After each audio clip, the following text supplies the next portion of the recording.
And welcome back, Louisiana. Business leaders, farmers, lawmakers, well, they all just returned from a trade mission to Cuba, and it was all spearheaded by Commissioner of Agriculture Mike Strain. And I had the opportunity to go on that trip. In part one of my Cuba Connection series, we get our first looks at the country and find out why the commissioner thinks reestablishing trade relations could be beneficial to both sides. Havana, Cuba.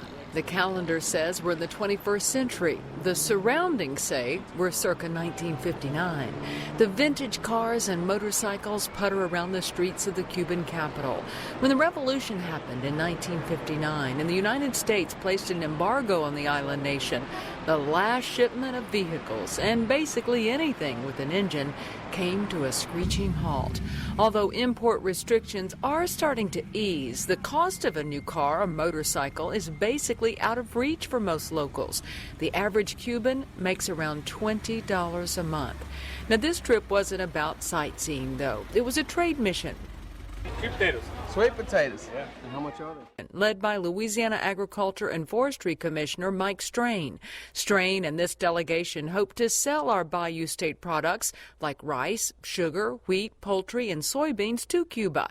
That's why visits to the ports of Havana and the new port in Mariel were so important. And the reason I said we're coming here and we came here is we have to be in the game. We have to understand the game. And everyone here has been very open. And so as we are traveling, we're looking at the road system, we're looking at how things are, what the business model is, and what the future expansion goals are. While trade was the goal, it was lagniappe to learn about the culture and history. Cubans love their music. They love to dance. They're quite artistic. Some of the things that really strike me about Cuba, the stark contrast between some of the gorgeous buildings that are in great condition, and then right next door can be something that is crumbling and dilapidated and looks uninhabitable. For Rapides Parish farmer and Louisiana Farm Bureau member Jim Harper, this trip was very eye-opening.